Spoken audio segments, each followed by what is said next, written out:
Hello and welcome back to the No Community channel. My name is Varun Shah, and I know it's actually been a little less than a year since I've been back. So just want to give you guys a quick update. I had to stop recording for a combination of reasons, mainly school, but also a couple of family emergencies that popped up and that stopped me from recording. Also, I'll be honest with you, I got a little disheartened about the lack of views, but after thinking about it for a while, I enjoy making these videos. If someone's watching them, fantastic. I hope it's helpful, and I hope some of you will actually watch. But if not, I find these enjoyable for me to make. They're informative to me to learn how to make videos, so I'm going to keep doing them one way or another. Now, all of that aside, let's get down to what this video is about. As you can see in the title, it is kind of a part 2 to where should you buy your games. If those of you who did view that video will probably be aware that at the end of that video, I pretty much summed up that Best Buy is the ideal place to buy your games. A few things have changed since then, but my overall final point, Best Buy being the best place to buy, hasn't changed. But let me give you a couple quick updates. First of all, Amazon launched this new service in the past year where Prime members will get a 20% off discount on new games, similar to, of course, Best Buy's Gamers Club Unlocked. But the two key differences are A, Amazon Prime costs more, though at the same time you are getting a lot of additional features like 2-day shipping, the music, the video service. So if you're already an Amazon Prime member, it's a fantastic opportunity for you to get some additional savings, especially if you have Amazon credit or if you're already an Amazon Prime member, because let's be honest, a lot of us already are. But at the end of the day, if you are not an Amazon Prime member and this is something that pushes you towards it, great. In my opinion, though, at the end of the day, Best Buy still comes out on top because for their $30 membership for 2 years, you are getting 20% off all games no matter what. They don't have to be new. They can also be titles that have been out for months or years even. And then you also get 10% off used, and then you get the 10% trade-in bump and the points and all the other stuff. You can see the video previously describing all the benefits of the Best Buy Gamers Club. Along with that, the base membership that doesn't cost anything, just the My Best Buy membership, gets you a $10 gift card on all pre-orders. There's no fee, you just have to sign up. And that does stack with the Best Buy 20%. So at the end of the day, you're still getting, on a new game for instance, let's say I wanted to pre-order the new Call of Duty, that would be 20% off upfront, so making my game $48 if you're buying the base version of the game, and you're also getting a $10 gift card. So more or less, I'm getting a brand new game for $48 plus a $10 gift card, $38 if you want to think of it that way, because I think of Best Buy money as cash because I buy a lot of stuff there. With that in mind, we are coming up on a lot of new game releases, so that may help affect your shopping choices. Like I said in my past video, if you're buying roughly 3 titles in a year, the membership pays for itself, in my opinion, on your first purchase because you're essentially making back that purchase cost for the membership.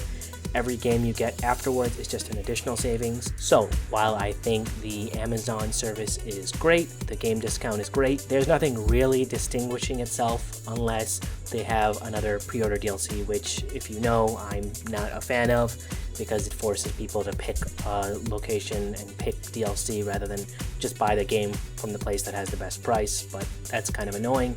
It is what it is.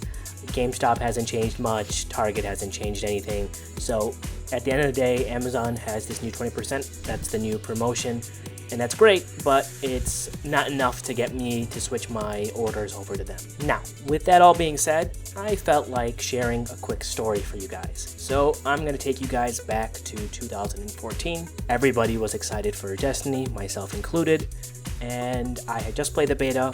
I thought it was okay, but I was hoping there'd be more. Of course, we all know that there wasn't eventually, and it was kind of a disappointing game, but that all aside, I was excited. I had pre-ordered the Collector's Edition, not the Ghost Edition, but the middle grade Collector's Edition, and I was excited to go to a midnight launch because I finally had the ability to take the day off because I was in college and I didn't have any exams that day, and I had a car and I had plenty of sleep. So I drove out to Best Buy, and I'm going to quickly tell you my story of this midnight launch.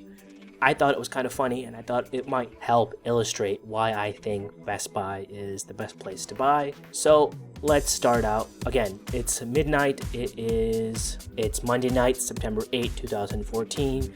I have driven out to my local Best Buy, and I'm sitting there in the parking lot. It's around, I would say, 11:10. The reason I got there that early was I had seen videos in the past of midnight launches. This is one of the first ones I had gone to by myself, and I didn't want to get stuck at the end of the line. Funny enough, I'm there at 11:10. There's not a single person in sight. My first thought was, did they cancel the midnight launch? But no, I saw employees walking around, so I stuck it out. Around 11:45, I said, all right, I didn't want someone to just show up last second and then cut me off from the first person in the store. So I decided I would go and wait in front of the door so they know that A, there's someone there so they can open, and B, hopefully maybe I can get some extra swag out of them, because I had heard that they were actually giving out t-shirts to people who came to the midnight launch. So I got in line, employee came out about 5 minutes later saying, hey, we're going to let you in a couple of minutes and we'll check you out, but you can't leave till midnight. I said, oh, cool, thanks. By the way, I heard you guys are giving out t-shirts. Can I get an extra one since no one else is here? He said, sure, buddy, no problem. Of course, 5 minutes later, about 20 other people showed up. Fortunately, they still had plenty of shirts, but it was fun. I got to talk to a bunch of these guys, talk about what we were going to roll when we started up Destiny, and we all just had a fun time waiting in line. Then one guy came up and said, hey guys, did you guys see the line for the GameStop across the street? And I kid you not, this GameStop was literally across the street. It was not that far away. Clearly, these were individuals interested in playing Destiny. They had also pre-ordered it, but for whatever reason, they had chose to pre-order at GameStop. Now, GameStop did have a exclusive Sparrow DLC. That was their main draw for fans, I imagine. But it was already announced that Sparrow would be released to the public in December, and not only that, it wasn't that great of a Sparrow. Regardless, it clearly drew a lot of people in, or maybe it was just parents who thought GameStop is the place to buy games, so they had a whole line going. Now, I'm going to break down something really quickly for you. I always talk about how Best Buy is great. As you can see, I've explained it earlier again. So here's what it was that night. Best Buy was giving us a $10 gift card just for pre-ordering. You didn't need a membership, by the way. I had Gamers Club, so that was another 20% off. So that brought I think it was $100. I got it for $80. So essentially I was paying $70 for the game plus the season pass for expansions 1 and 2. And they were giving us a t-shirt. I asked the guy, I said, hey, your buddy's over there, right? And he said, yeah. I said, call him and ask him what they're actually handing out. Maybe they're giving out some cool giveaways. Maybe they're doing a contest or something. Maybe that's what's drawing people there, other than the Sparrow DLC, which everybody in the line knew was not that great. So the guy called his friend over. He came back to me. He's like, you know what they're doing? They're giving everybody in line one chicken. So, to be clear, the GameStop that had, he said, about 60 people around the store lining up, was giving each person in line Sparrow DLC, which was, in my opinion, not that great, and one chicken wing.